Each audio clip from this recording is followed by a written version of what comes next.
Good morning, kids. Today's class, we are going to discuss the wave optics one shot. All time one question in the mains, one question in advance. And it's a very, like a topic which is very important. And it is interlinked with the interference of sound waves. So what all you study interference in sound waves, same thing applicable for light waves. So parallelly, if you're studying wave optics, indirectly you'll be revising the interference in sound waves also. Now, what all this one shot? So you watch it. So how to utilize this one shot? So you watch this one shot. After watching, you have to learn. When you are learn it, means what all the important ideas which I am explaining. huh? Try to understand them, remember them, think on them, then revise all the formulas, rewatch it, relearn it, what we can call when you learn it 4 5 times, no? So it'll become overall for you a concept clarity and memory. Then solve PYQ. Then you come to know how to use this wave optics ideas in different situations. There's a one basic methodology here. This you have to how to remember, you have to recollect using teacher notes, where almost all ideas are there using this one shot. Recollect all the ideas. Rereading it, when you read many number of times, they'll become confidence.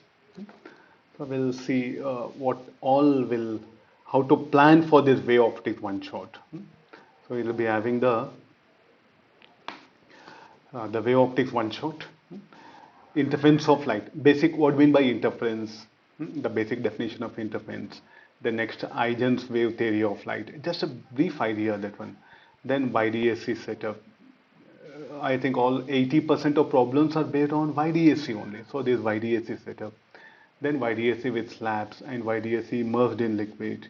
Then if the source is kept below the axis, above the axis, then in YDSE if the width of the slit increases, if the slit starts moving, if the screen starts moving, then different cases will come. Then interference pattern with 2 point sources of light. Two coherent sources of light are kept in three-dimensional space. What about the interference pattern? Then next we'll go for the other applications to find out the wavelength of light. All these experiments are there.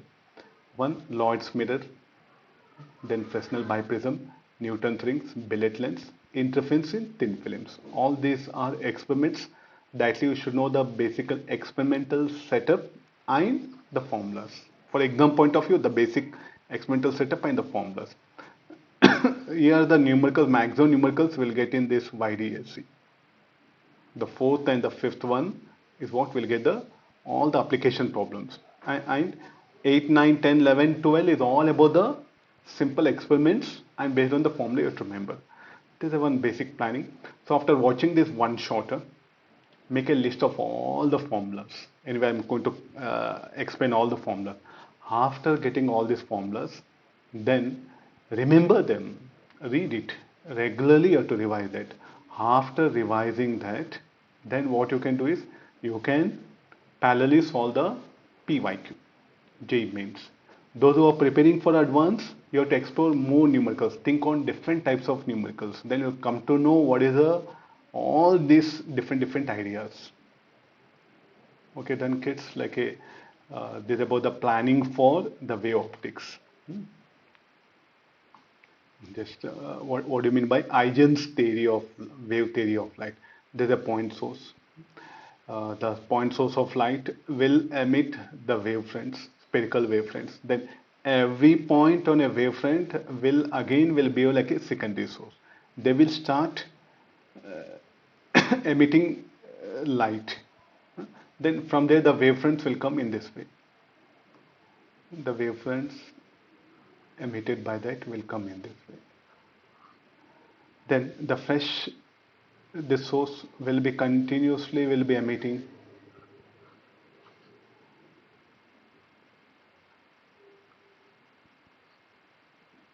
Then in this direction what happen? They'll undergo destructive interference, the light will cancel out. In the forward direction, they'll undergo constructive. Again, they'll start propagating here. Means again this will be like a source. Again, this will start emitting light. And again a point on this will be like a source. Again it starts emitting light. Like that every point on a wavelet, on a wavefront, will behave like a secondary source. Then here the destructive interference occurs, so therefore the light, what happens, will cancel out here. Here constructive interference occurs. In this way the light will propagate. If the parallel beam of light, the wavefront will be a plane, then every point on a wavefront will be like a secondary source. So here again you can check it. Then this will be, and the distributed in wavefronts will have the phase angle 2 pi by lambda into delta x. So what is the basic Huygens wave theory of light? Every point on a wavefront will behave as an secondary source. We'll discuss the basic interference of light. Here I'll take the cardboard. Here is source of light. This is source of light. Parallel beam of light is incident. From here, and according to the Huygens wave theory, every point on a source will be like a, every point on a wavefront will be like a secondary source. So it starts emitting light. Then this light will reach here. Then here in another cardboard, two holes are made, and the two holes will be like a, again the secondary sources. They'll become coherent sources. S1 and S2, they'll become coherent. They'll start emitting light. Then the wavefronts, they'll undergo superposition. We'll get here in the region on the screen, we'll get here dark bright bands, dark and bright bands. Here I'm showing it like this. This will be bright band, dark band, bright band, due to superposition. Superposition will occur. Then the intensity at the center of the bright band will be 4 I naught. As you move, the intensity decreases. 3 I naught, 2 I naught, I naught, 0. Then again intensity at the center of the dark band, it will be 0. The intensity at the center of dark band, it will be 0.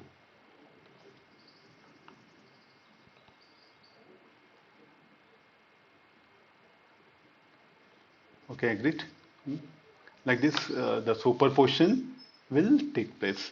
So what is the basic idea of this one? Here, the total intensity I is equal to I1, I2. The resultant intensity equal to 2 root I1, I2 cos phi. For constructive interference, for constructive interference, cos phi should be equal to 1. The phase angle will be cos phi equal to 1. So the resultant intensity phi is equal to will be 2n pi. Then the resultant intensity, how much it will be given by root of I1 plus I2 whole square. I1 equal to I1, here we are assuming I1 equal to I2 equal to I naught. So this will become 4 I naught. This is the maxima.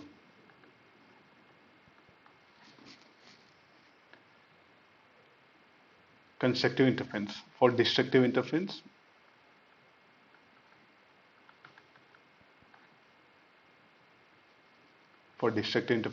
cos phi should be equal to -1.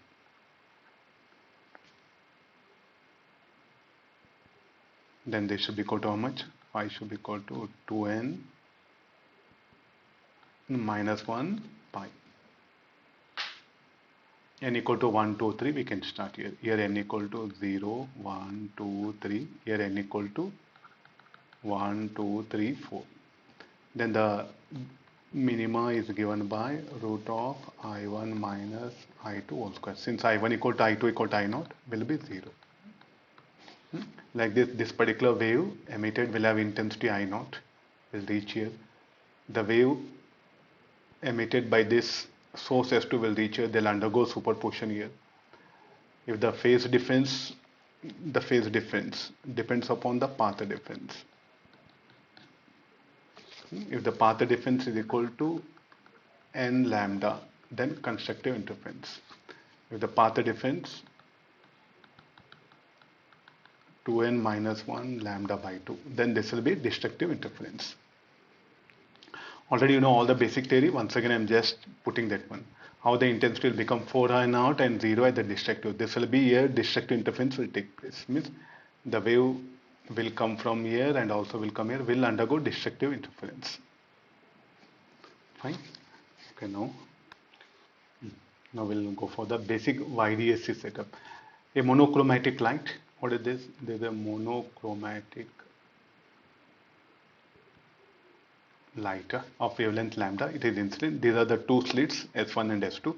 The light here, this will behave like a point source. It starts emitting the wave fronts. So here the wave will propagate.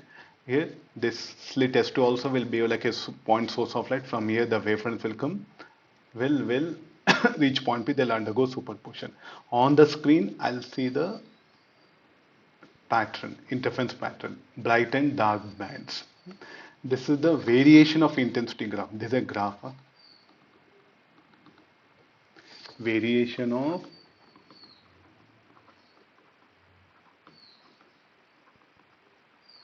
intensity on the screen. Here it will be 4i0. This will be 4i0. This will be 0, 4i0. We have to give all this mathematical explanation now. This is basically setup. This is a separation between the slits. So this is called a slit plane. This is the screen. There is a distance between screen and the slit. There is a parallel beam of monochromatic light. Two slits are there. The slit separation is small d.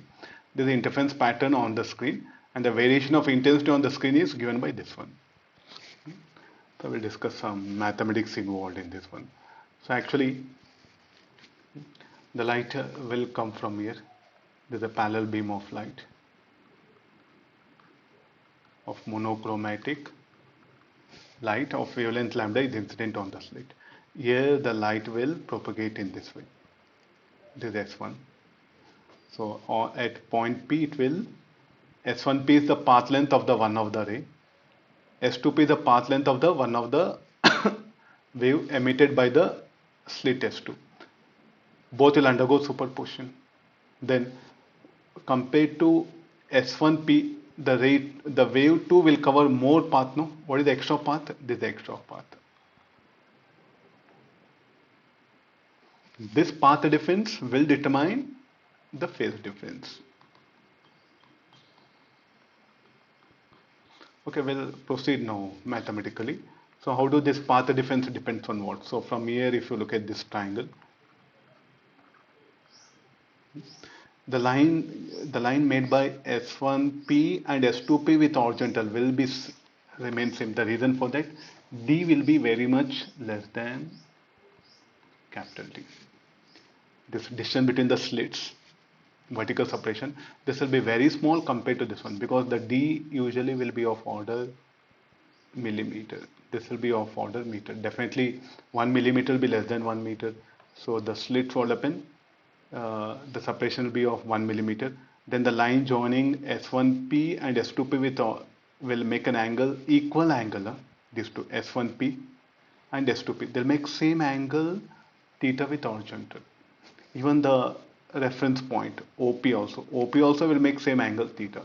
If this is theta, this will be 90 minus theta. This will be 90. Here it comes here. If this is theta, this will be 90 minus theta. This is 90. So I'll drop a perpendicular S1M to the path of the wave 2 S2P.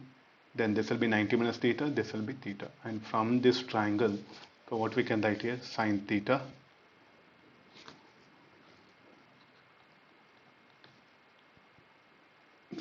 equal to S2M by S1 S2. S2M will become delta X. This is the delta X. This is D. So delta X equal to D sine theta.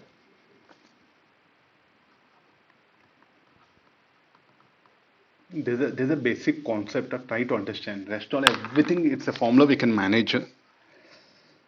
No, this theta will be what? Theta will be very small.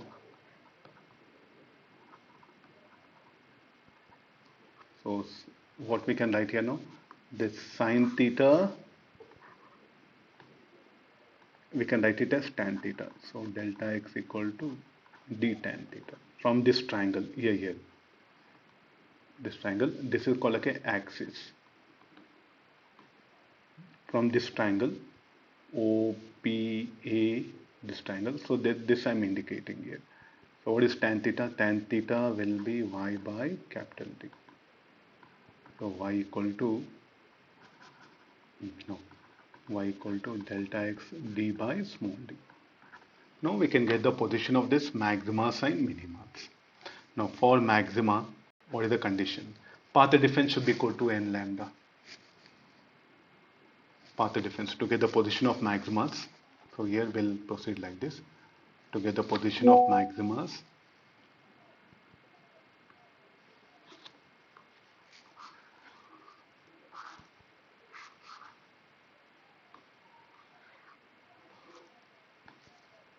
then position of maximas given by this one. Position of minimas, delta x should be equal to 2n minus 1 lambda by 2d. Now what is the minima position? Minima, these are minimas.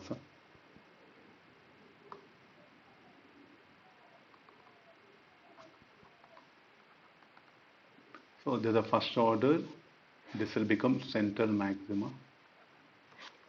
Put yn equal to 0, we'll get position of central maxima 0.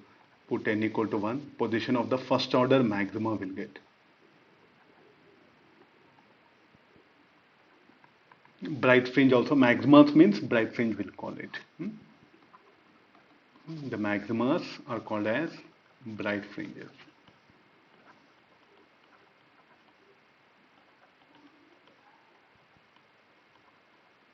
Minimas are dark fringes. So position of the bright fringes are given by this one. So I'll write it here. Position of bright fringes. This will give position of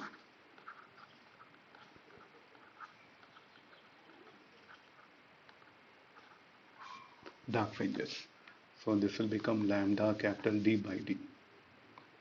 Put n equal to 2.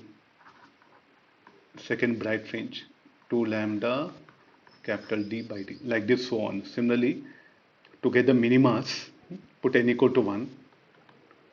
Then position of the first dark fringe will be given by lambda capital D by 2D. Put n equal to, position of the second dark fringe is given by 3 lambda capital D by 2D.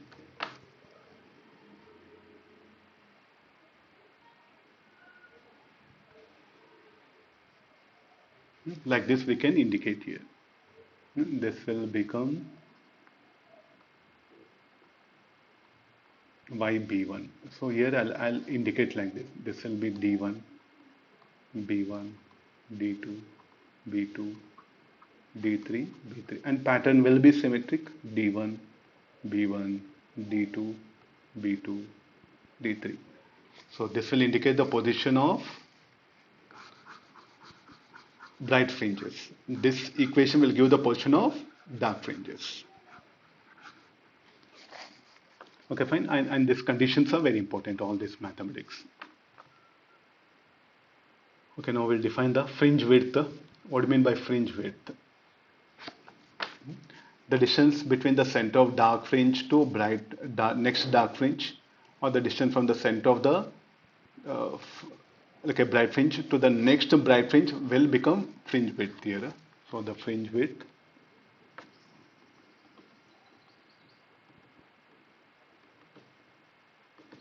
is equal to how much? It should be equal to y2.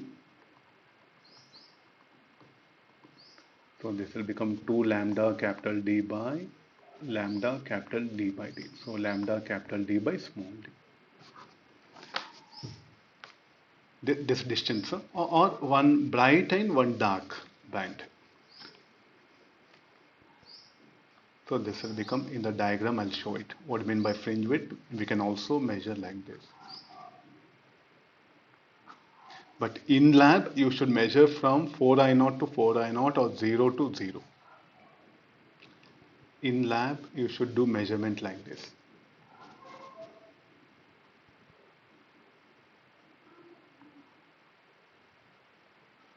Okay, this is about the fringe width. Then next question comes. How many fringes will be noticed here? How many fringes will be noticed? How to predict the number of fringes on the screen? Wavelength of light is lambda. The distance between the slits is d. This is a capital D. We know delta x is equal to, here I'll bring it up. We know delta x equal to d sine theta. Then what is delta x? Number of maximas we'll find out, equal to d sine theta. Then the maximum n when n will be maximum, n depends on theta. The number of fringes depends upon this theta, or it will become n max is equal to lambda d sine 90 degree or sine pi by 2, or the maximum number of fringes depends on d by lambda. If d equal to lambda, then in YDSE what do we get? We get a situation like this.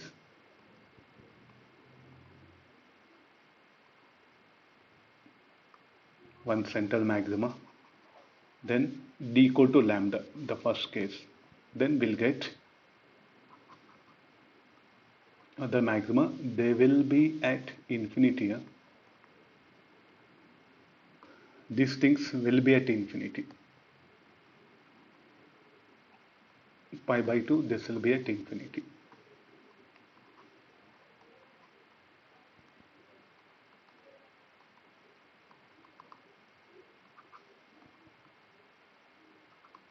Next, if you write d equal to 2 lambda, then number of fringes, how much it will be? the pattern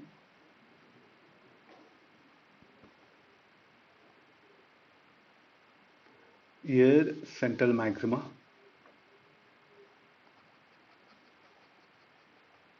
here central maxima, here somewhere n equal to 1, this is central maxima, n equal to 1, n equal to 2,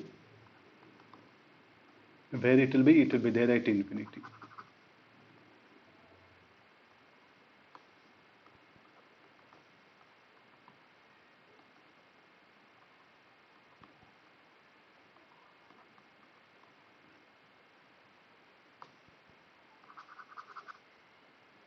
What is it? This distance will be infinity. So we will determine, so which will be visible? Only 3 fringes will be visible. Total number of fringes, how much it will be? Total number of bright fringes will be, how much it is? N equal to 2 plus 2 plus 1. 1 is central maxima. And other 2 bright fringes. Pattern will be symmetric, we'll get it. So which will be? This will be not visible. This will be visible. This will be visible. This will be visible. This will not be visible. Total number of bright fringes will be 5, but how many visible? 3.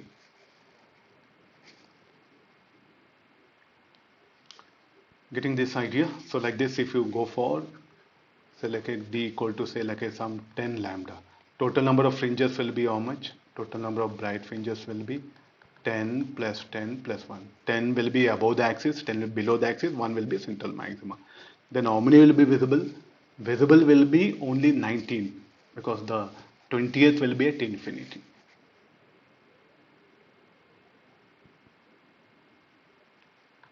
Number of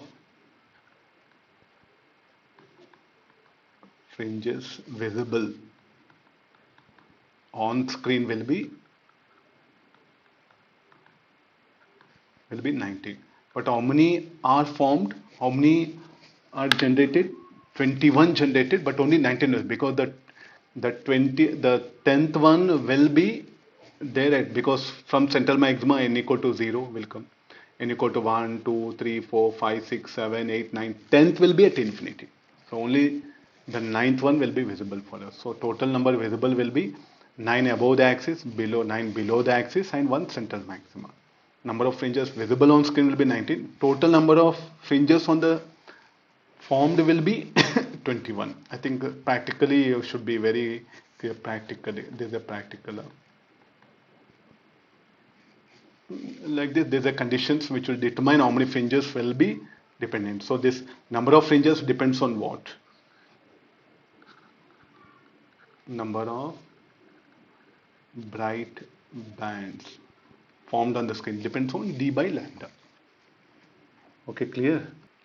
Next, how to find out the position of the some certain point on the screen whose intensity we know it. We know the position of the bright band or maximus, the formula given by n lambda capital D by D.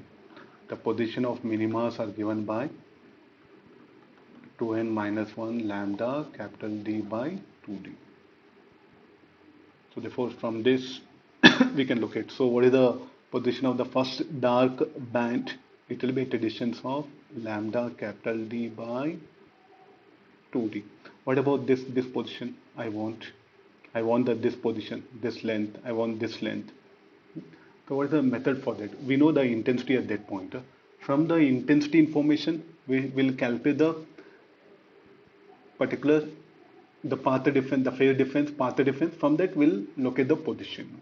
Means what is the basic formula we are going to use is like a, we know intensity at that point.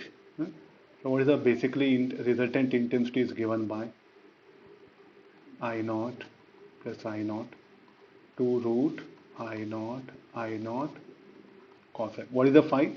The phase difference between the points which are arriving there. Now let's calculate the that of the 3 I naught. I want the position of 3 I naught. Then what is the intensity at that point? 3 I naught. So we'll substitute 3 I naught equal to this is 2 I naught cos phi. This will be 3 I naught. This will be cos phi is equal to 1 by 2. Cos phi 1 by 2 means phase angle should be equal to how much? Phi. So what is this phi? Phase difference between the waves arriving at that point. Here I'll show like this. We are calculating for 3 I naught, no? So it will be like this. This concept is very, very important. These two waves, they arrive at a point whose intensity is 3 I naught. Then what should be the phase difference between the waves? Will be pi by 6. 1 by 2, sorry, this will be pi by 3. Then we'll calculate the path difference. 2 pi by lambda into delta x. So pi by 3, 2 pi by lambda into delta x. So what is delta x equal to? Lambda by 6. There's a path difference. Compared to wave 1, the wave 2 will cover more path. This is the path difference. This is a very beautiful concept. Please everyone try to learn. Okay, I know the path difference. From the path difference, what I'll do? Delta x equal to d sine theta. Theta very small. So we can write it as tan theta. I'll substitute here. This will become lambda by 6 equal to d. Path difference is lambda by 6. So this will be tan theta.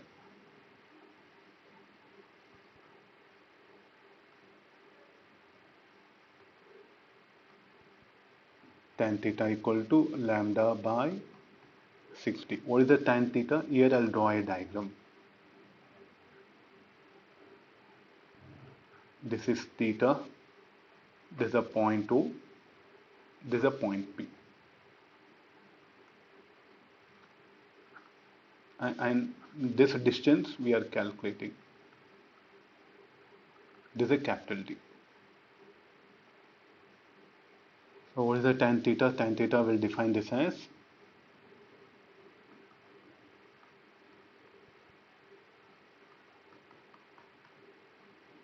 so what is the distance of the point whose intensity is 3 I naught will be lambda capital D by 60. Okay, fine. We got this distance. Huh? How much it is? Lambda capital D by 60.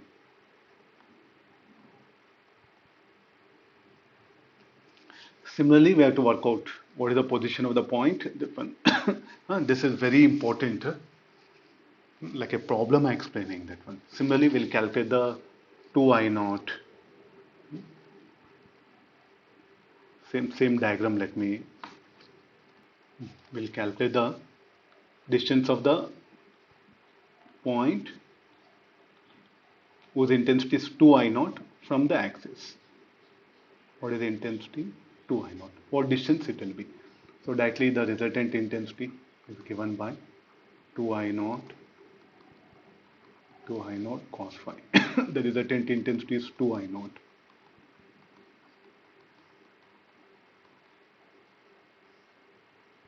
Cos phi should be equal to how much? Cos phi should be equal to 90 degree, pi by 2. Cos phi is 0. The phase difference should be equal to 90 degree. Then we'll calculate the path difference between the waves as having here.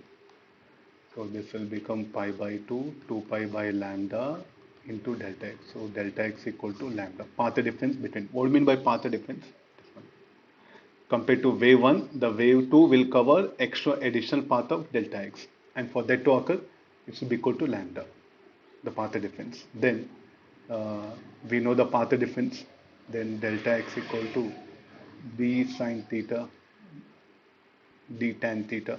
Delta x is how much equal to lambda d tan theta. What is the one small triangle? We'll draw it. There's a point P. This is y3I naught. This is that axis. Theta will bring it here. There's a point O. There's a point P where we are. The intensity will be 2I naught. This will be capital D. So what is the tan theta from the diagram? Lambda equal to, this will be y3I naught by capital D. Lambda capital D by small d. I think it's a lambda by 4. Some calculation here. Lambda by 4. This will be lambda by 4. This will be lambda capital D by 4d. So what is this distance will be? Lambda capital D by 4d. Similarly, we'll calculate the position of this one. We have to calculate the distance of the point on the screen whose intensity is I naught. So for that, what is the basic method like? Resultant intensity IR equal to 2I naught. Resultant intensity is I naught equal to, this will be 2I naught plus 2I naught cos phi. Now we have to calculate this particular phase angle. So this will become minus I naught minus 1 plus 2 cos phi, or cos phi equal to minus 1 by 2. Cos phi equal to minus 1 by 2 will be 2 pi by 3.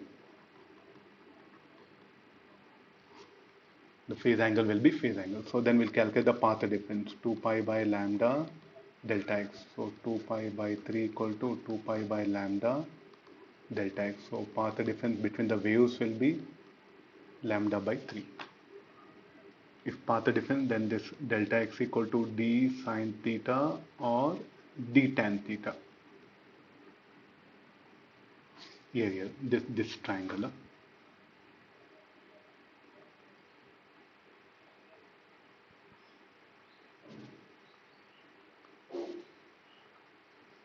Okay, delta x equal to lambda by 3.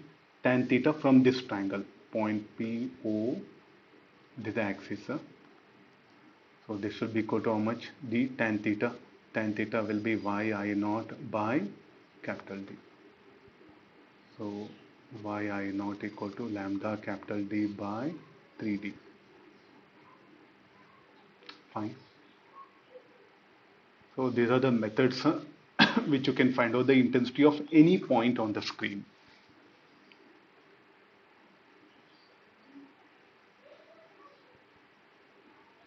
How much then okay, so like what would be the phase angle of the waves here?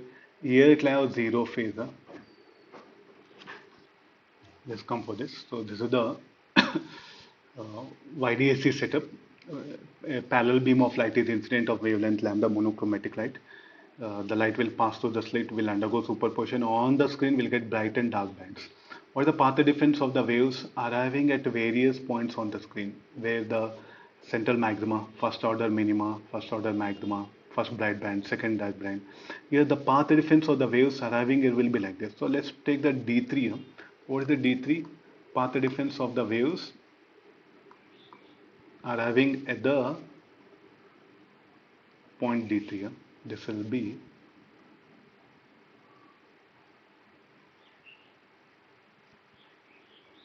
then what is the path difference here? Here it will be how much? 5 pi here.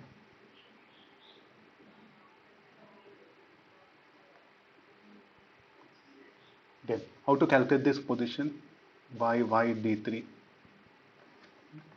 So directly we know position of minimas are given by 2n minus 1 lambda capital D by 2D. Then put n equal to 3. We get y d3 is equal to 5 lambda capital D by 2D. This I'll find out this one. So y d3, then we know tan theta y d3 by capital D. Sir, what is the theta? From where theta you are bringing? Theta I am bringing from here. This will be theta. So tan theta equal to, this will become 5 lambda capital D by 2D into D. 5 lambda by capital 2D. 5 lambda by 2D. This tan theta, we can write it as sin theta.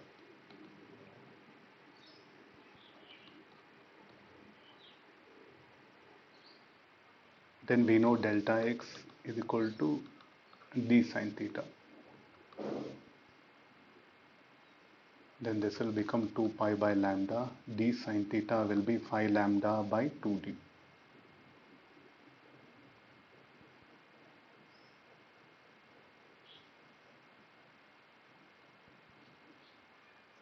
Delta x equal to we'll calculate this one, 5 lambda by 2. Then the phase difference of the waves arriving there should be equal to 2 pi by lambda into delta x. What is delta x equal to? 5 lambda by 2 will be 5 pi. Okay, if they give distance, you can calculate the phase. If you know the phase, you can calculate the distance. And we know intensity. Intensity here will be minima. This is all about the one very, very important one, which we are useful for exams.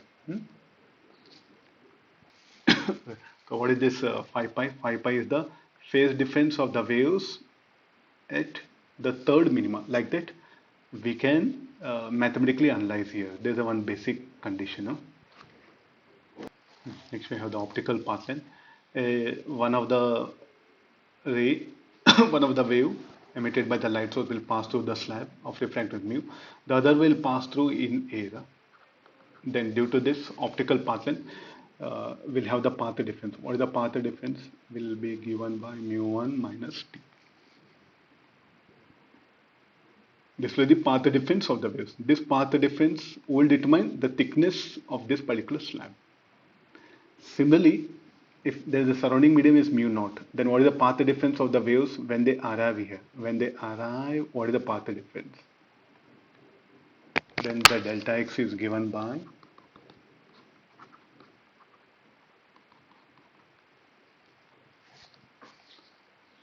mu by mu naught minus 1 t.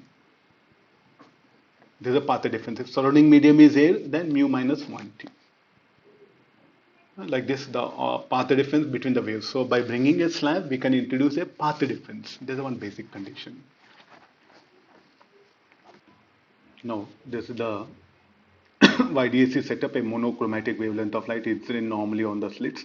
The light passing through the slits will undergo superposition. They'll meet at point P, and let this be the wire. Like this, we define the quantities. Fine.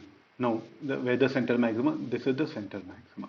This is D1, this is B1, D2, this will be B2, D3, and B3, and so on. Similarly, same symmetric pattern will be there. Central maxima will be here.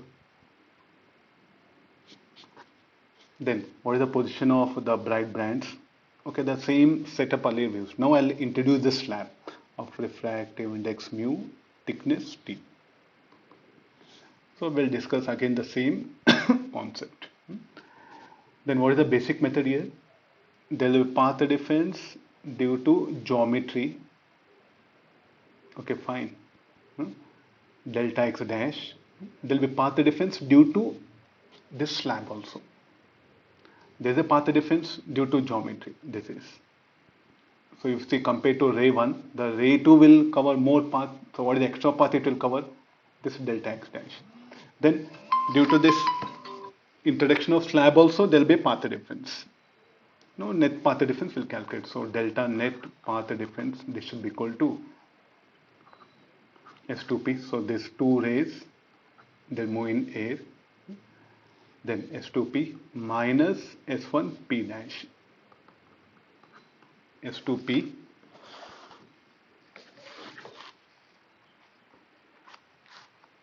S2P. What is S1P dash? S1 dash P. It is. There is some method. S1 dash P. What is S1 dash P? The ray will move a path length how much? S1P minus T in air plus it will cover a distance T in slab of refractive mu. Then what is the optical path length? Will be mu T. This is actually the net path covered by the ray 1 when it passes through the slab. In air how much? S1P minus T. Then in slab a distance T. Equivalent length in air will be mu T. So this will become S2P minus S1P minus of mu minus 1T. This should be equal to S2P minus S. This will be due to geometrical difference delta x dash minus mu minus 1T. This should be equal to dy by capital D. This will be due to this geometry and this will be due to, this is due to geometry, this is due to slab.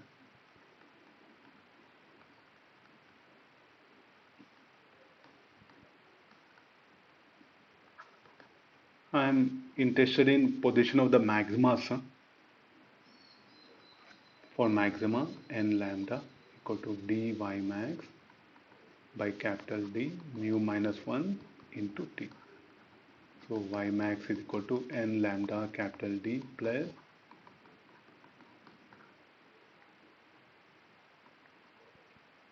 okay, like this we'll get the position of maxima.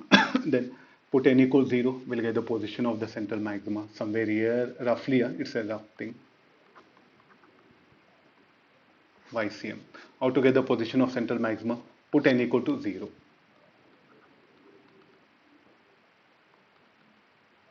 For n equals 0, y max will become YCM, which is given by mu minus 1 T capital D by small d. This will become now D1, this will become B1, D2, B2. What happened to pattern? Pattern shifted up. Pattern shifted up.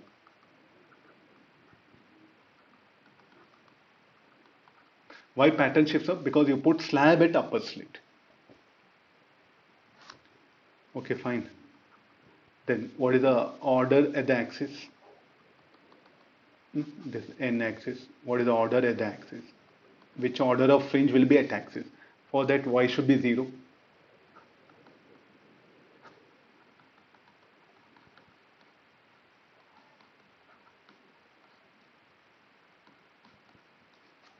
We'll solve this one. Will be minus mu minus 1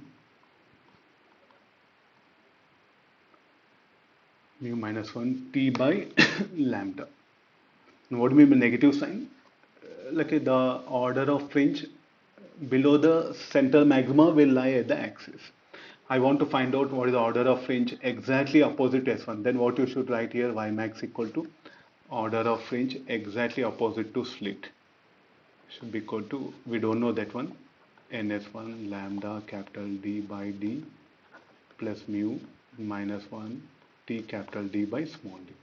This should be equal to D by 2.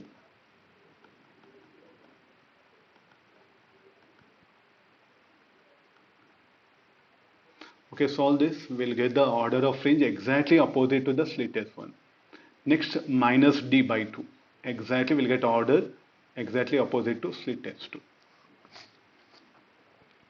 So when you put slab at lower slit, at upper slit, the pattern will shift up. How many fringes got shifted? How many fringes got shifted? So we can take this YCM. We can calculate the YCM.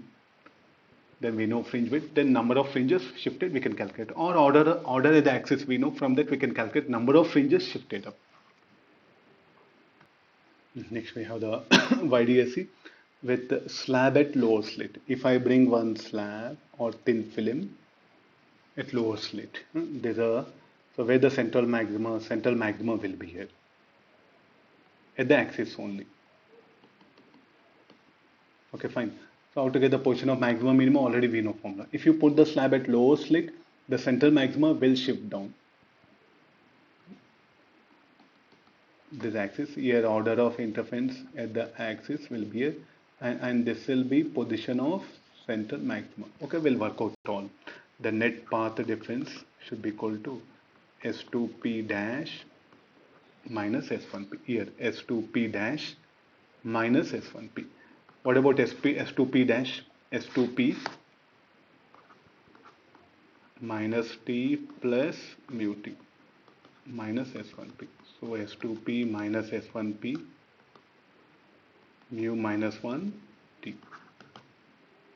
Then this delta X is equal to, this will be due to geometry.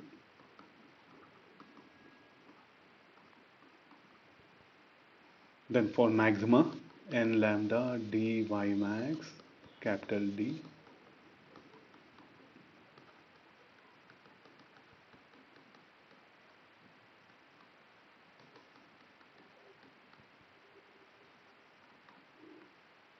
this is the position of maximas. So where the pattern will shift down. What is the position of central maxima? N equals 0. So minus mu minus 1 T capital D by small d. So the pattern will shift down. Then if you want, you can calculate order of interference. And I put order of interference at the axis is given by mu minus 1 T by lambda.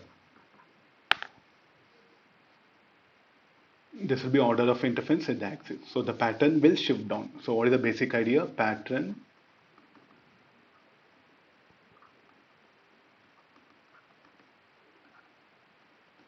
if you put slab at lower slit, the pattern will shift down. If you put slab at upper slit, pattern will shift up. Now, what happened to the number of maximas? The number of maximas is independent of the slab. Whether you put slab or remove the slab, it doesn't matter. It depends on the distance between the slits and the wavelength. It doesn't depend on the slab. It doesn't depend on the distance between the slit and screen. And this is very important. If both the slits are covered by the slab, then what will be the position of, earlier the central maxima will be here. When you put the slab, central maxima may shift up or down, and this is the axis, and some order of interference at the axis. This will be position of central maxima. It can be above or below the axis. How to write the path difference equation? Delta X equal to S2P dash minus S1P dash. S2P will be S2PP minus T plus mu 2T. It will cover a path S2P minus T2 in the air. Then in the slab, a distance of T2. So mu 2 T2. Then S1P minus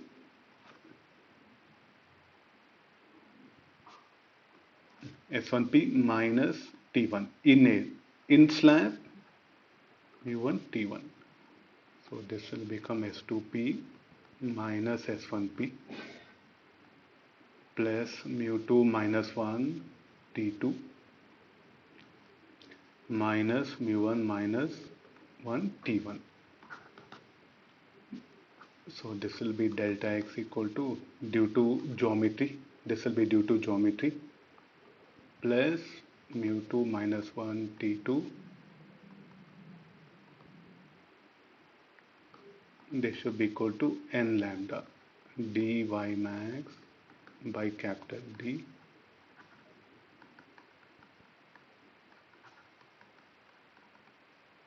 So solving this, we'll get the position of maxima.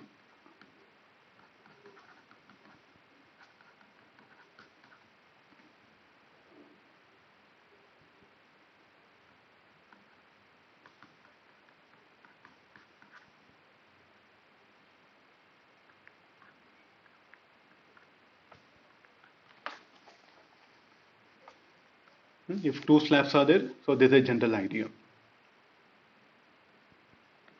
So what about the central maxima? Put n equals 0. The conditions here will determine whether it will shift up or will shift down. It depends on mu1 t1. For central maxima to be at axis, then this whole quantity should be equal to 0. The resultant of these two should be 0. If this YDSE is set up in liquid,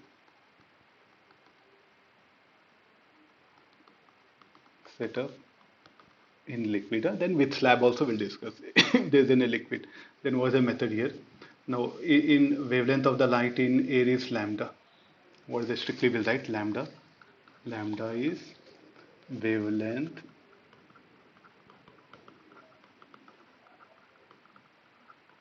of light in air. Then what is the method? Delta S2P dash S2P dash. This will become path length. S2P in liquid. In air, how much it will be? Mu naught times. This will be mu naught times. So mu naught S2P minus S1P. Then this is equal to delta x is equal to mu naught dy by capital D. For maxima, so therefore y is equal to n lambda capital D by D mu naught. Okay, this will become mu naught times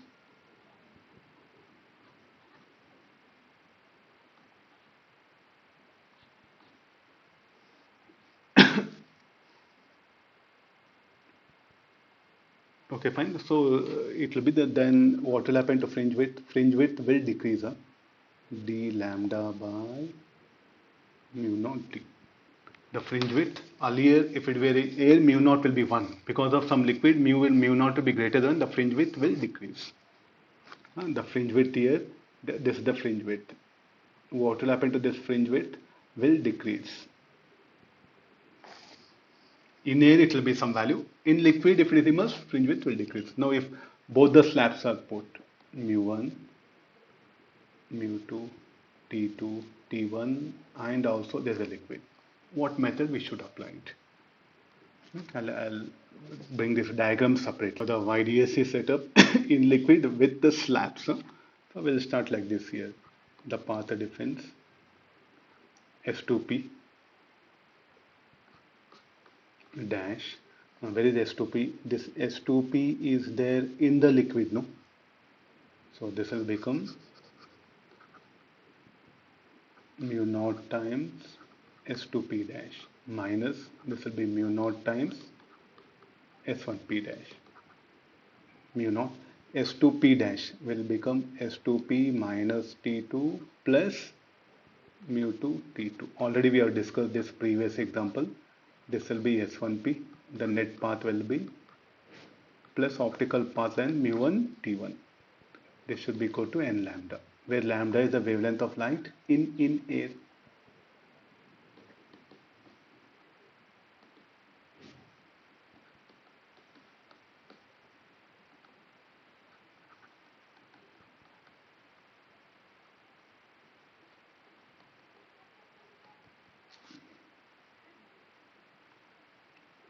So this will become n lambda mu naught. This will become dy max by capital D.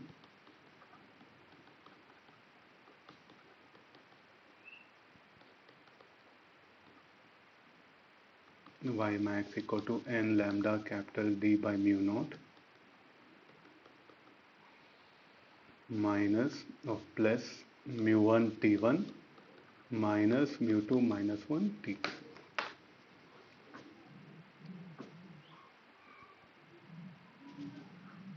Mu naught I'll take common, no? Mu naught, yeah, fine.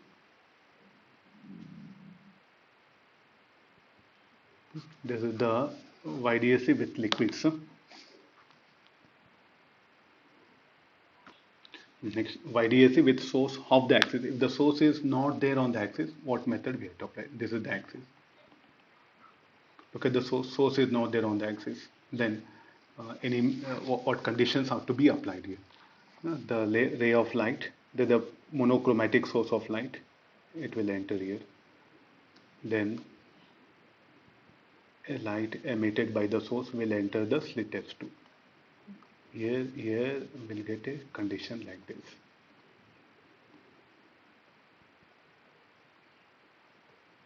There's a slit S1, S2.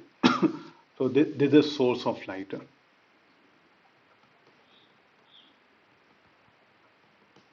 What is the wavelength? Wavelength will be lambda. It will come like this. Then here, if you compare this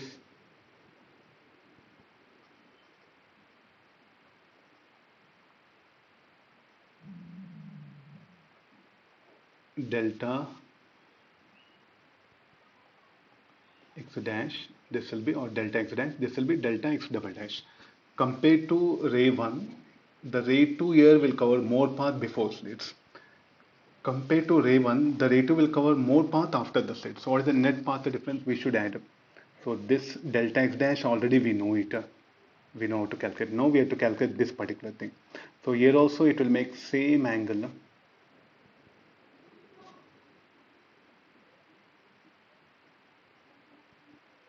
Theta 2, or say alpha, will write it. Alpha, here alpha. Here this will be theta, this will be theta. Then one reference line will draw it.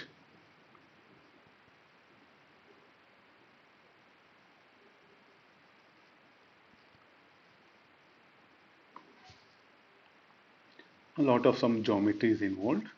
No. This will be theta, this will be alpha.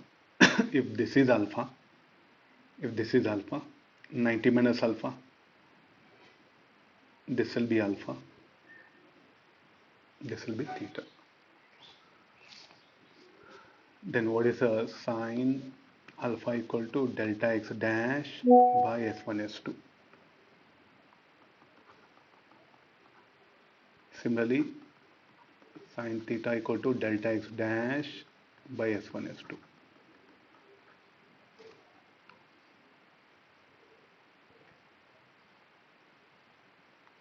The distance separation s1 s2 is equal to d. In the geometry I am unable to indicate. This separation is what d. Okay, that one. Sine alpha will be very small because a very much less than l. Sine alpha will become tan alpha. Sine theta will be very small because d very much less than capital D. This will become tan theta. Then tan alpha from the triangle A by L. You have to directly remember here afterwards. Then this will become here from this bigger triangle Y by capital D. We are having two triangles. One triangle here.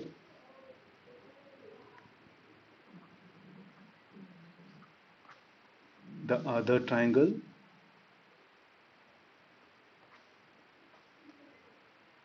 So what is tan theta? Tan theta will be Y by capital D.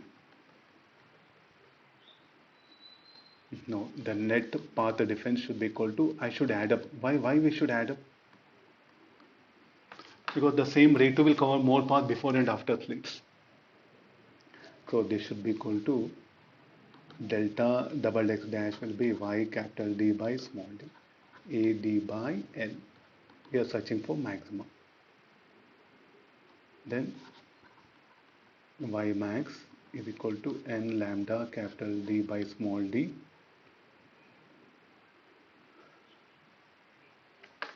minus AD by L.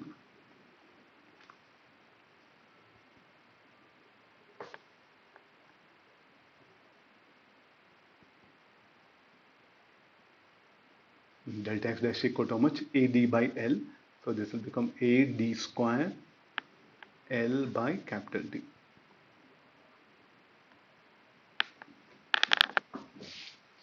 Okay, these are formulas you should remember. Then put n equals 0.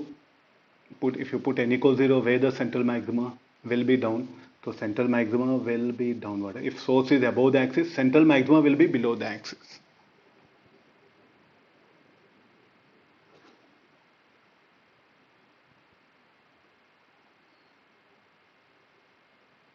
Agreed? Huh? These are the things which you have to remember. All these things in exam you can't derive. You should be ready with all this data. Like this, you can calculate if the source is above the axis. There's one direct formula. What is D? D is this one. Separation between the slits. A is the distance of the source above the axis. L is the distance of the source from the slit. Capital D between the slit and screen. 4, 5, capital D. All these things are there. In terms of that, it will come. Now, if you want, I want central maxima again at the axis. What I should do? I should introduce a slab. This is the condition. So what happened? The pattern. What happened if you move the source up? The pattern will shift down. The central maxima is here. This is n equal to 0. This is D1. This is D1. This is B1. Somewhere this is B2. Now I want the central maximum back again on the axis. So if you want to shift the pattern up, you should put the slab. Then how much, like due to the source being shifted up. So this is the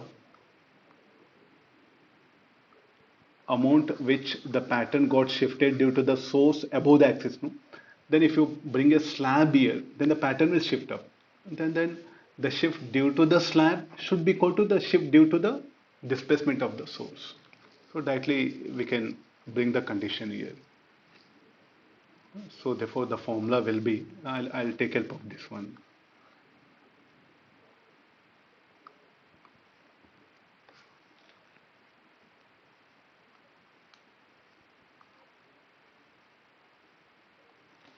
You can see here now.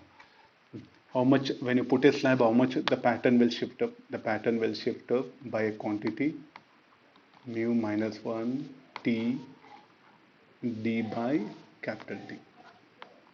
Then for it to be on the axis, where we want central maxima to be here only. Therefore, these two quantities should be equal and opposite. So here we'll write it here, minus AD square by LD.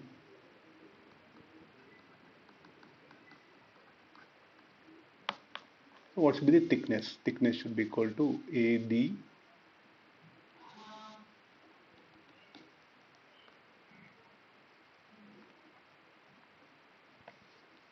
one D will cancel, capital D also will cancel. So the thickness of the slab. This should be the thickness of the slab.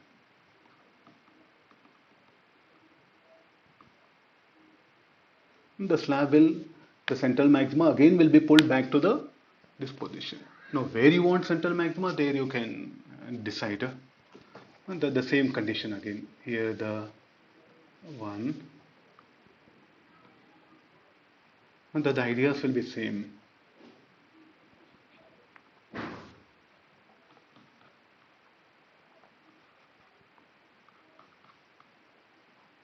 It will cover delta x1, delta x dash. There is a monochromatic source. Actually this, so this one idea is very, very important, right? The source is above. Similarly, we'll go for source if below the axis, what conditions? If the source, monochromatic source of light lies below the axis, this one is the axis. So first the light emitted by the source will pass through the slit S2. Then it will pass through the slit S1 also. So here there's a condition. Then you can see clearly here there's a path difference.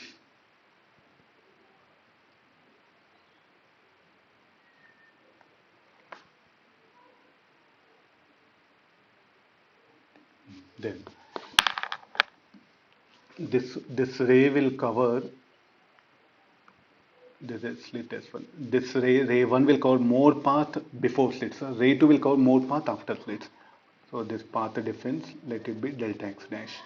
Again, by all the geometry, everything, so it will directly just become equal to A by L.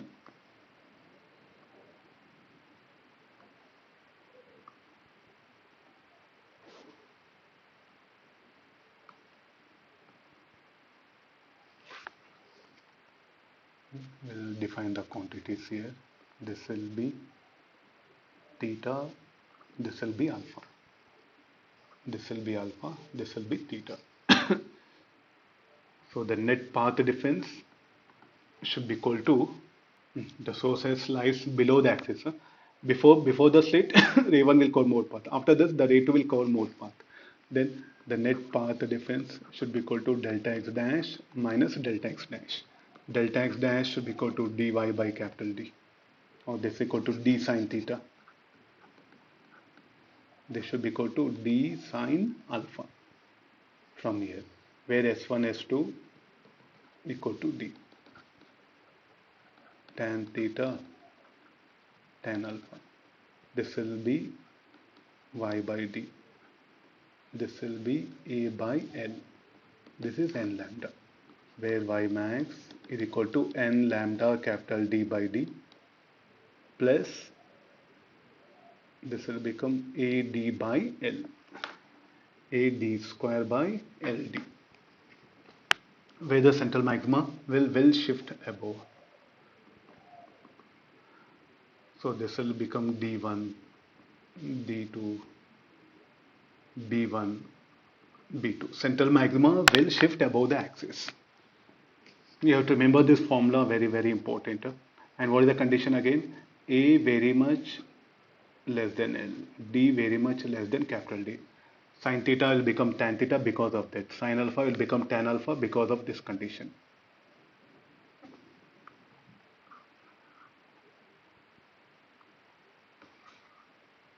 Okay, fine. Because of this equation, sin alpha will become tan alpha, sin theta has become tan theta. Similarly, now I want the central magma has to be brought to the axis. Now, to pull the pattern downward, you have to put slab at the lower slit. The same conditions is brought here. So here this will be mu. What should be the thickness of the slab? What we want central magma at the axis itself. Then again the basic mathematics.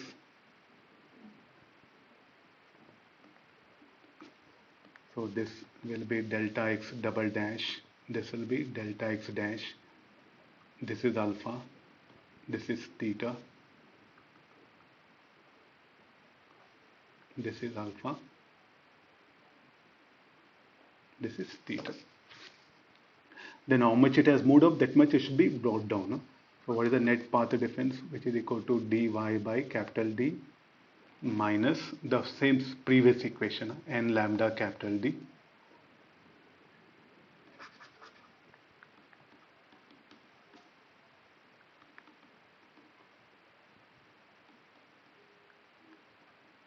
Now this much shift what happened has to be pulled down. No? So this will become mu minus 1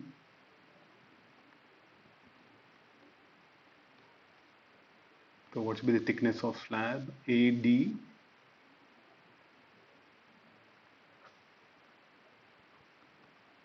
L mu minus 1.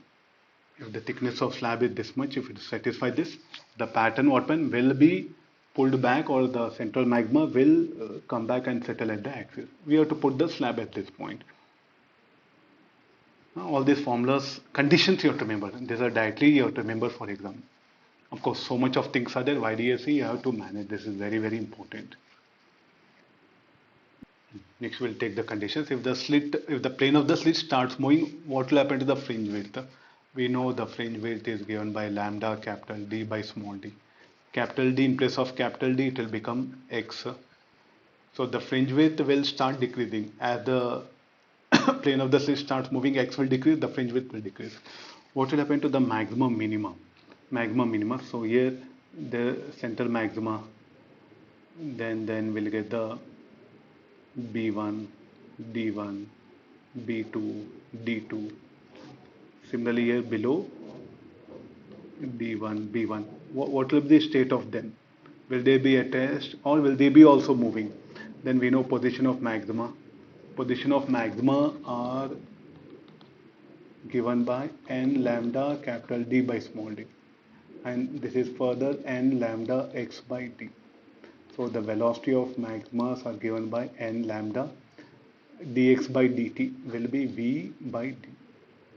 Yes, different maximas will have different speeds. Similarly, position of minima is given by n lambda 2n minus 1 lambda capital D by 2d.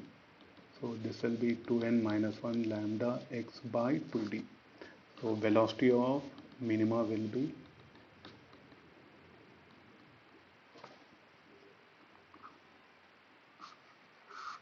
this will be the position of minimas.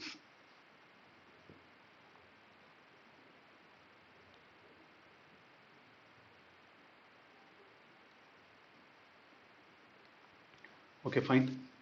Like this, if the screen or the slit plane of the slit starts moving, the different maximas will have different speed, and that particular speeds are given by this particular formula. Number of maximas depends on what? Number of maximas depends on this condition only. Number of maximas will not change. The speed of different maximas will be different. Different minimas will be different.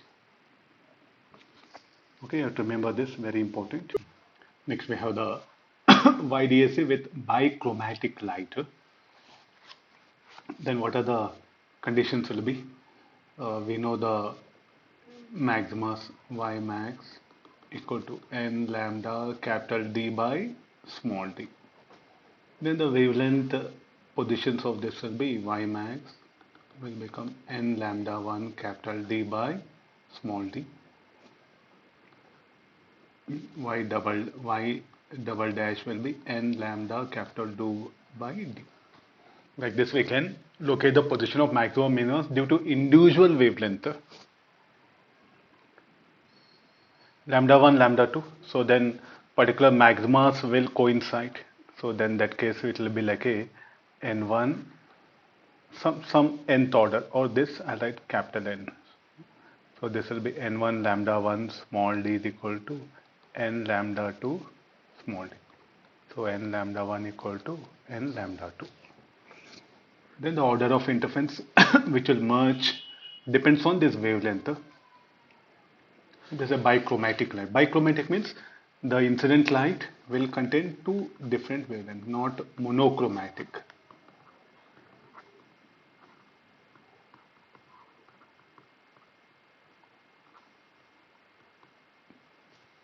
Fine. Next we have the interference with the 2-point sources. There are 2-point sources are kept at a distance separation d from the center of circle. There is a sphere, or you can call circle.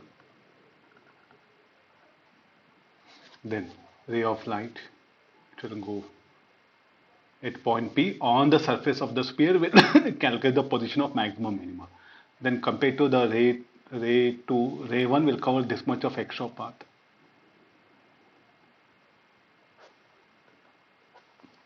If you take the triangle here,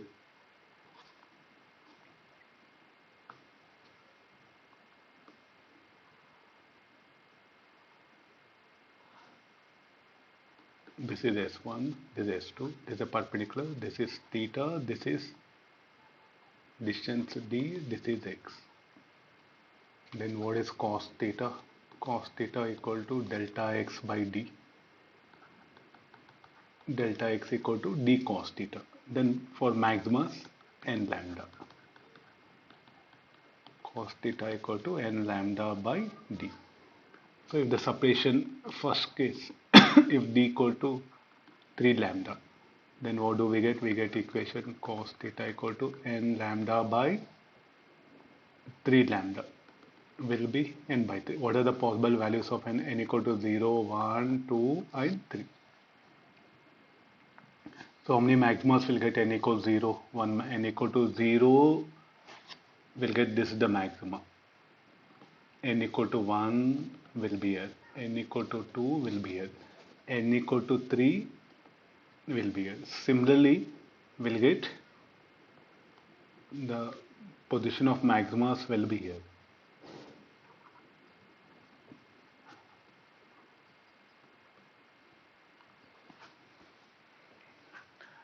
So like this, number of maximas, minimas depends upon the separation.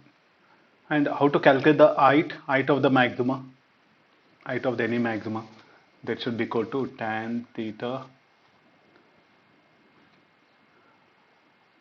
sin theta. That should be equal to sin theta equal to h max by r.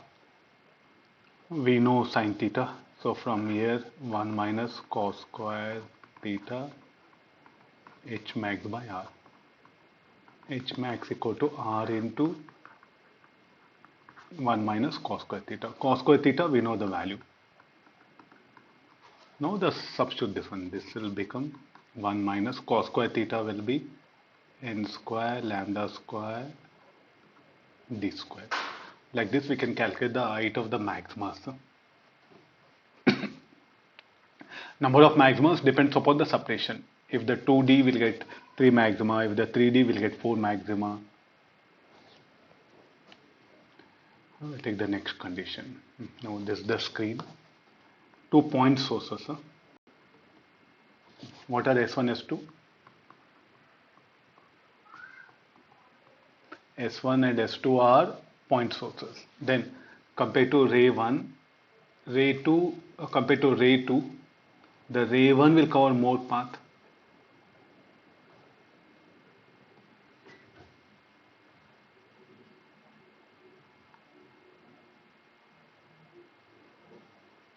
The same triangle, we'll bring it here.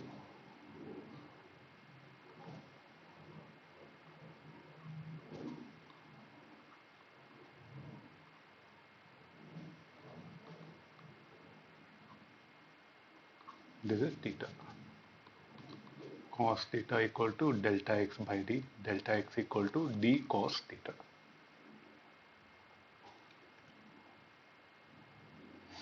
Cos theta very small. This we can write it as 1 minus theta square by 2. 1 minus theta, cos theta, theta very small, cos theta will expand it. Higher order terms will neglect it. Then this should be equal to n lambda d 1 minus theta very small. This will become tan theta whole square by 2. So n lambda d 1 minus tan theta. Tan theta will be y by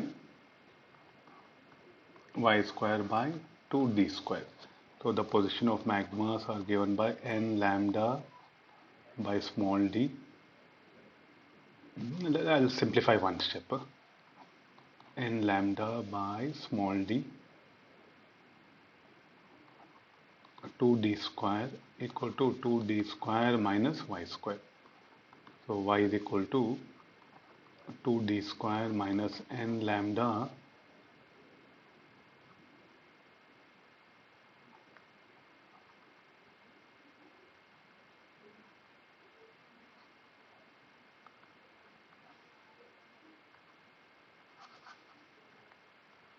y equal to d outside 2 into 1 minus n lambda by small d. This is the position of maxima. So the pattern on the screen will be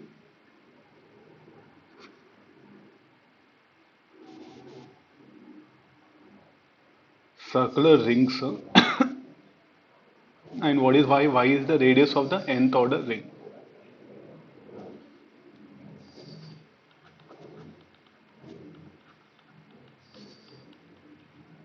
radius of nth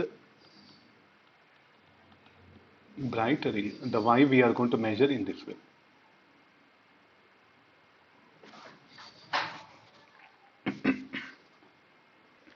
Okay, fine. This will be the pattern on the screen.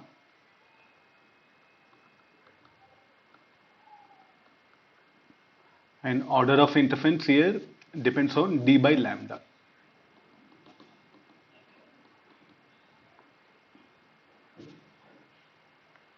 At the axis, and as you move, the order of interference decreases, and at infinity it will be 1. Now, there's one independent topic, just remember this, nothing more than this application concept, nothing will come. Next we have the mirror. This M1, M2 is a mirror. This one is a mirror. Then there's a source, it is kept here. Then first we'll get one ray of light. It will come like this. It will get reflected at M1 and it will reach the screen at A.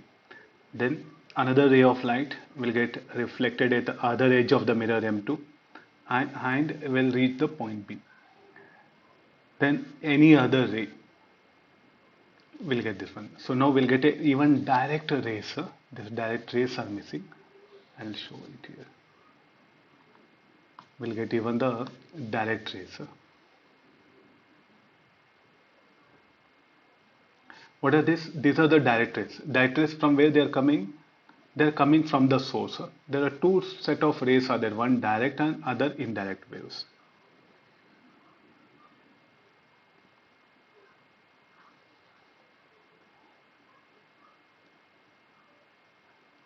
Okay, fine.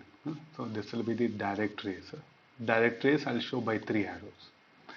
Similarly here we'll bring another one. Here we'll get the one ray. It get reflected. Then we'll get a direct ray.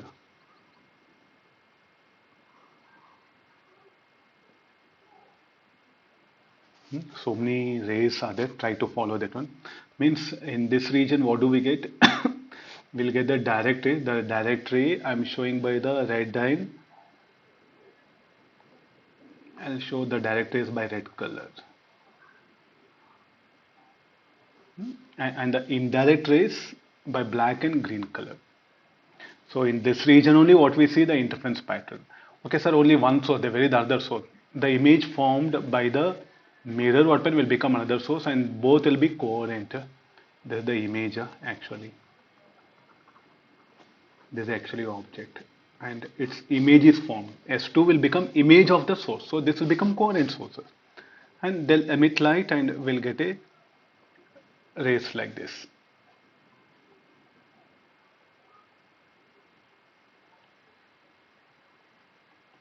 I'm showing that one arrow.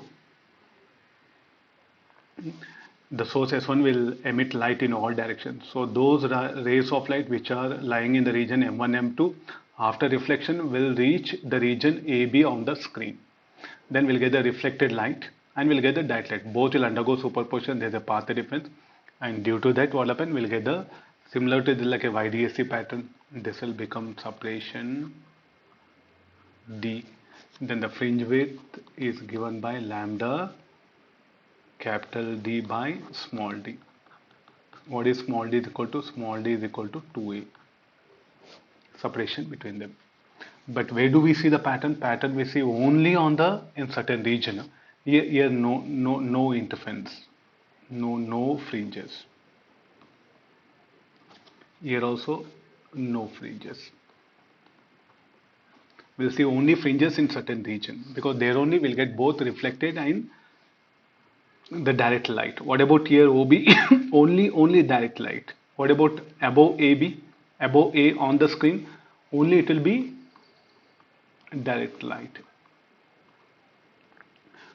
So then what is the fringe width here? We can calculate. What is the purpose of this? We can calculate fringe width. We know the distance D. We know this distance C. We can calculate the wavelength of light. Very, very important. Very difficult quantity to measure. That's why we have brought this Lloyds mirror. There's only purpose, no other any explanation. Then if you bring this mirror very close to it, we'll get here dark spot. O will be dark spot. When it will be dark spot? when it is brought very close, if the screen is brought very close,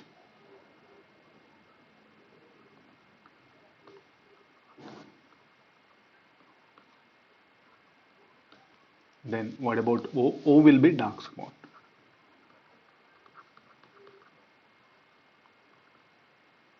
This is one idea. So when the screen touches the edge of the mirror M2, then the point O will be the dark spot. This is source S1 and its image will be S2. Okay, there's a condition. Huh? So directly for exam point of view, I think you have to just remember it. If they ask you region AB, then you have to use the ray optics to find out that region AB. Because I think we know theta 1, theta 2. We know the length M1, M2. With the help of that, we can calculate the region OB and OA. We'll get this distance AB.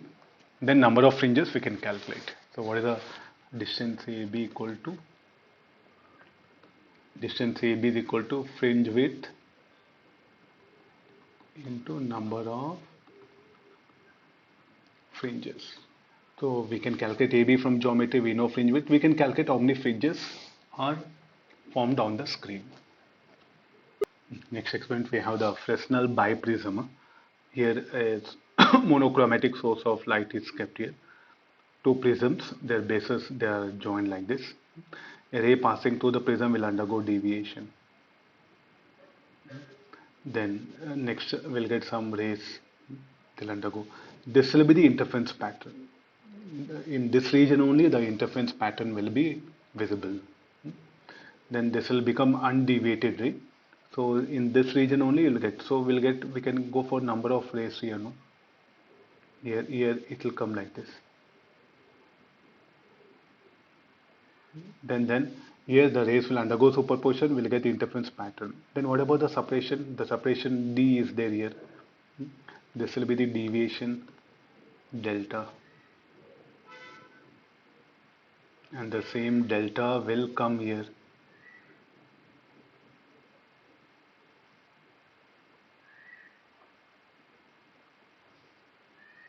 So what is the deviation?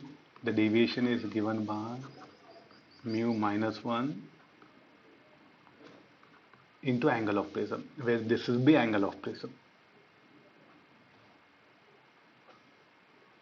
And this is mu. From deviation, tan delta is equal to d by 2 by L. This separation I'll be knowing it. So where deviation is equal to 12 tan delta. Delta will be very small, so this will become delta only. So mu minus 1 into E.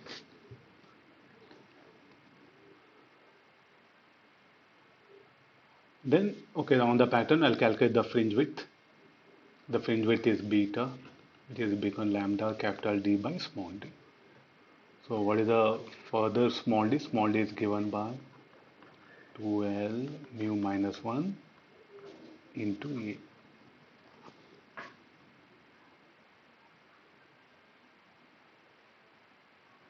Like this I'll be knowing. So I'll get I know the mu refractiveness of the prism. Angle of prism I know. The distance L I know it. I know the distance capital D from the slit and the screen, this one. So we can calculate the fringe width. From the fringe width I can calculate the wavelength of light. So what is the purpose of Fresnel biprism? To calculate the wavelength of light. It is again nothing but the concept of YDSE is used here. The two prisms which are used here will produce a sources, coherent sources S1, S2. Actually S is the source. These are the images. The images S1 and S2 will behave like a coherent sources. And the separation between them will become the small d. A simple idea for exam point of view, you have to think only this much. I'm telling you this one. You have a very least time, especially for JEE Mains, just a small idea. In exam, if at all they ask you, only they'll ask you this much. Even in advance also. Next we have the Newton's ring. Again we are going to use the interference concept. Here, this is the source of light. This is a source of light, and here we have the plane mirror where the light is made to incident on it. Then the reflected light will be analyzed to find out the thickness of this air film. We can calculate this thickness of air film. Okay, fine. Or you can, if you know this particular thickness of air film, you can find out. Now, what is the basic method is like a light is incident.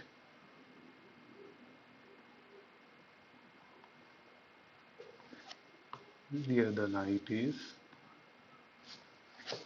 light will be incident on the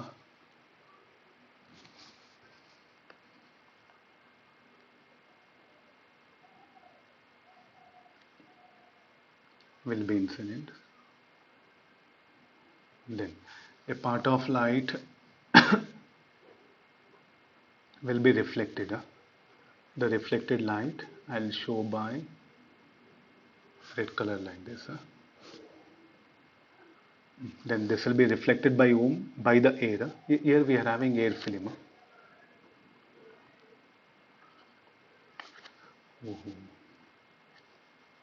Incident light. Here the boundary will come. Here because of the boundary, the red color ray of light will be reflected by whom? By the air. Here. Then the ray what happen will further move. This ray will further move. Now it will be reflected by whom? It will be reflected by the air to glass. It will be reflected by denser medium. Then will be like this. So here we'll get the two rays. So this particular one, this is the incident light.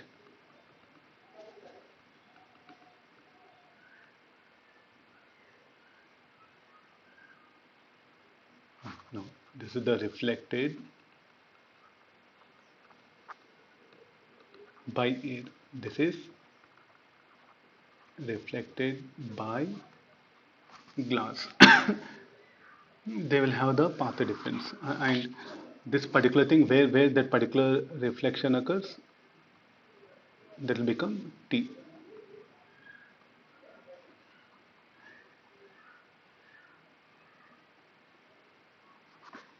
That will become T, that one. So in this way we can get this one. So from the geometry r square equal to r minus t square plus r square. Then here we can will t square will be very much less than r square. Solving that, we'll get final expression for the thickness. This one. So what is our entire formula is like? We have to calculate the thickness of air film. So the thickness of air film is given by 2t equal to d square by 4r square.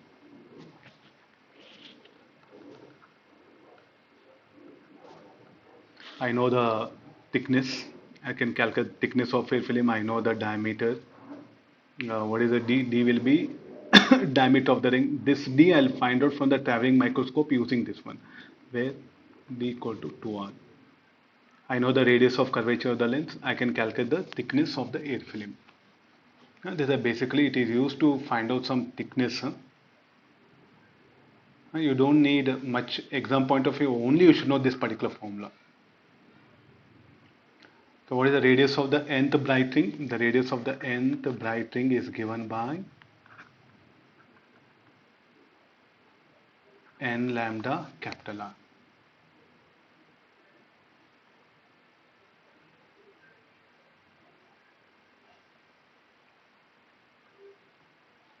Okay, fine. So we have to remember this set of formulas,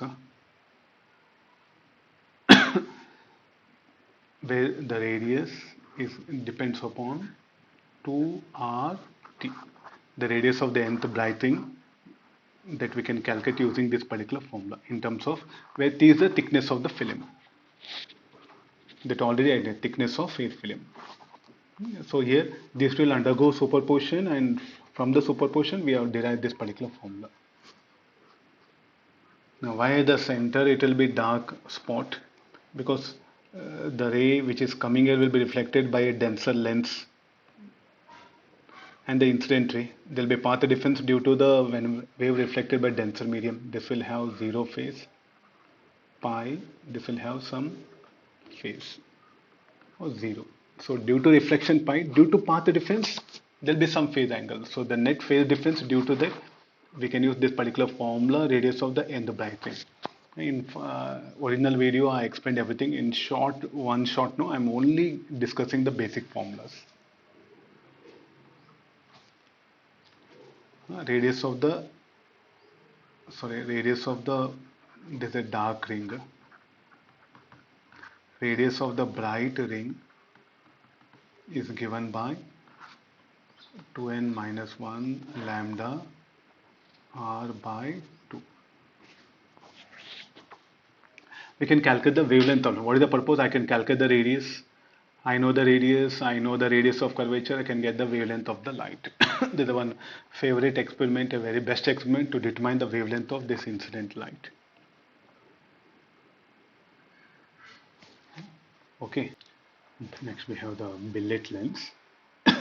There's a lens. I'll separate them by a distance small l. I'll cut the lens, I'll separate them by distance l. Then definitely what will happen to that, as you shift this lens, their optic axis will be shifted, and the image formed by the upper part and the lower part will be at a distance a by 2 from the axis. These two will become images, S1 and S2. Now the light passing through, or the light, this will become like a secondary sources, and a direct light and a refracted light. A refracted light and a direct light from here.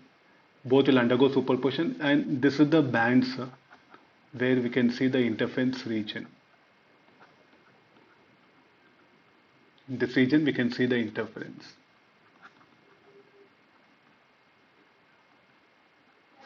What is the lens? Actually the lens is taken. It is separated. It is splitted.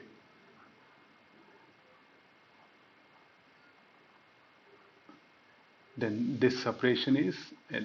Now it will form the image. Here we have kept object S. It will form one S1 and S2.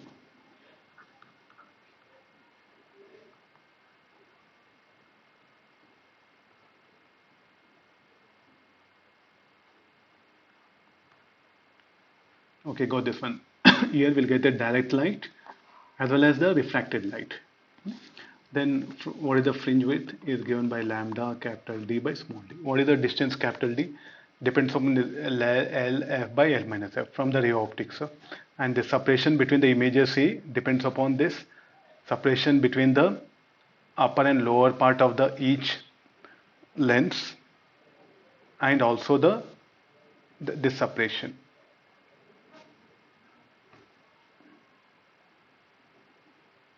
And also the separation, the distance of this object distance, you can call it. L is the object distance. This you can call like a source. It will form the images I1 and I2. The images will get separated by distance A and is given by this one. And this will become like a slit in YDSE. So this will become lambda LF by L minus F. Small d will be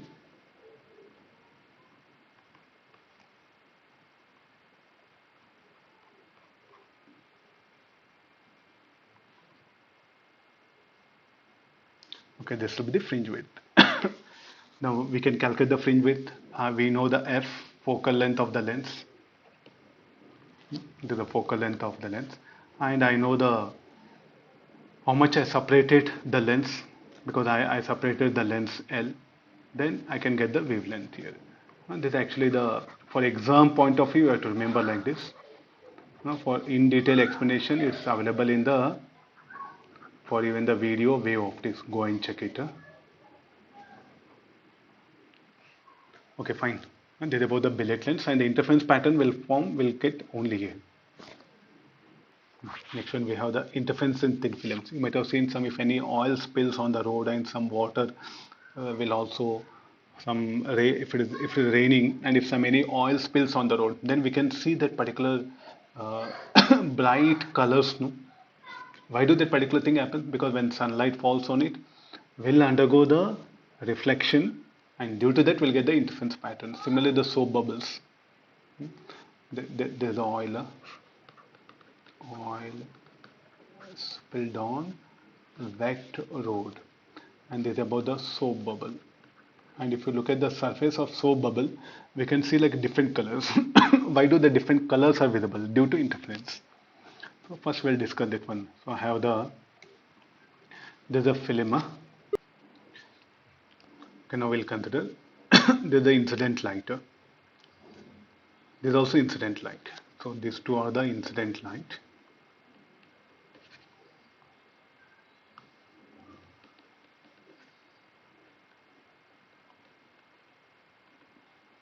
They'll come like this. Ray 1. It will get reflected by a denser. There's a denser. There's a rarer. So it will undergo phase change. Let's assume that it is having a phase angle 0, 0. Then after reflection, we'll have phase angle pi. Due to refraction, there won't be change in phase. Now this light, incident light, is having 0 phase. Now after getting reflected, this is air, and this is some glass or something refracted is more than 1. Then get reflected, we'll get the phase change. So what is the phase angle? There will be phase shift for both. So therefore now both will acquire phase angle of pi radian due to reflection. Then what all the path difference, what are the phase difference will be only due to the path difference. This is called ray 1, ray 2. Now this will be ray 2, ray 1. So what is the phase difference between ray 1 and ray 2? Only due to the path difference. What is the extra path it will cover? 2t. And where do it will cover? It will cover that extra path in refractive index. In the medium of refractive index n1. So therefore, so what we'll write here, 2 n1t is equal to refractive index is equal to mu lambda.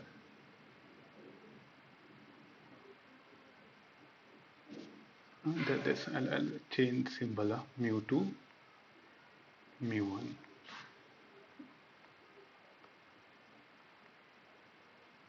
Equal to m lambda.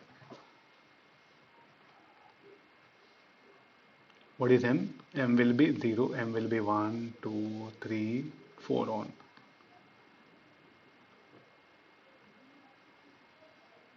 Similarly for destructive interference. For destructive interference again, the ray, this will come with 0 phase, 0 after reflection, pi radian due to refraction, no.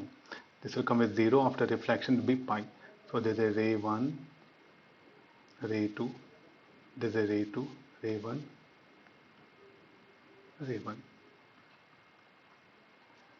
Then they should be equal to 2 mu t or 2 mu 1 t.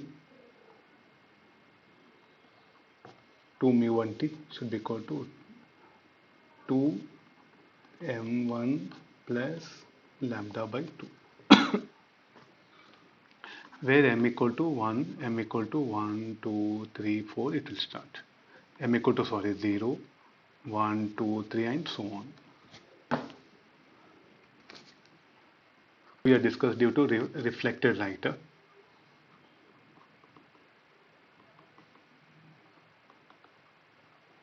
If it is reflected by a denser medium, this is a condition.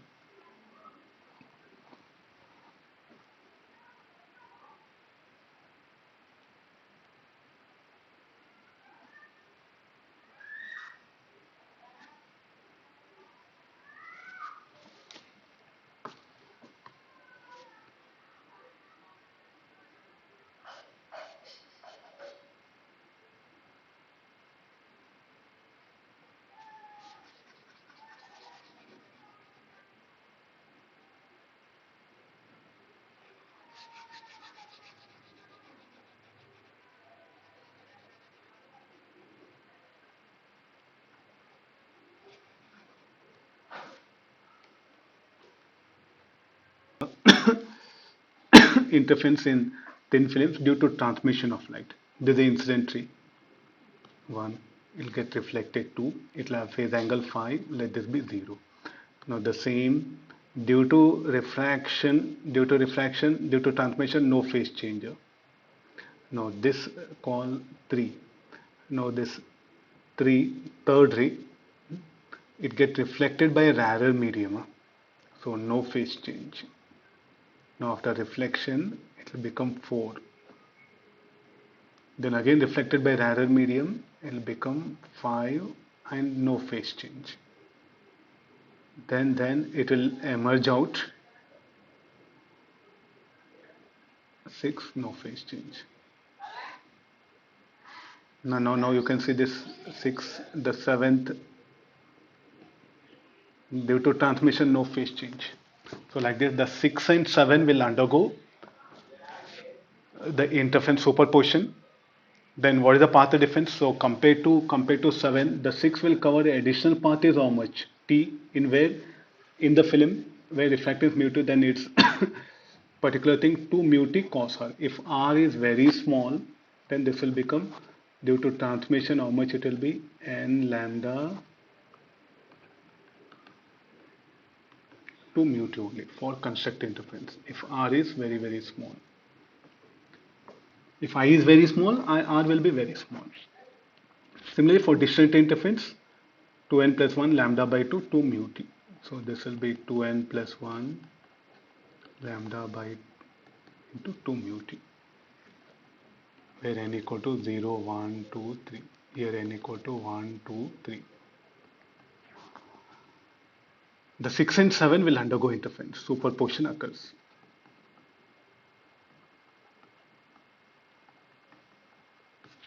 This is only formulas you have to remember. If they give that angle of incidence, so from here we can calculate I. Sin I equal to mu sin R. Then cos R equal to root of 1 minus sin square R. Sin square R will be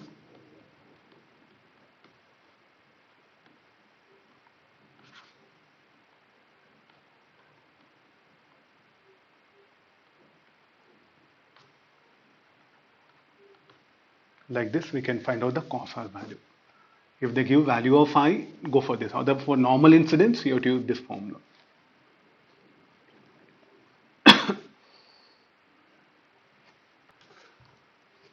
Okay, kids, like we had the discussion on the wave optics on one shot. So I started with interference of light, Huygens wave theory of light, then YDSE, almost all the cases I explained. Once again, you revise it. Then if two sources are there, if you move in a circular path around 2 point sources, how to calculate number of maxima. If you keep some vertical screen, how to calculate the radius of the ring. This is the thing. Next, these are all experiments. All these are experiments. Directly the experimental setup and how to calculate the fringe width. And in the experimental setup, some data is there, how that particular data and formula are related. This is one basic idea. So these two will be theoretical. YDSE is all about numerical. So this YDSE is all about the, so these two are theoretical one. Fine. Next, all these are based on the numericals. These are based on the experiment. Like this, you can divide this into 3 parts. These are experiments. Experiment means just only you should know what is the how that experiment works and formula. In depth not needed. Numericals will come here. All the problems will come from here. You have to work out more number of numericals. This is one strategy what you should follow for the YDSE, or better say wave optics. Okay, kids, like almost it's around around 1 hour 50 minutes I explained in detail. So you just go through it, watch it more number of times, you'll get a exact clarity. Then you can proceed further for problem solving. Thank you everyone for great support. I'll end up the session. Thank you.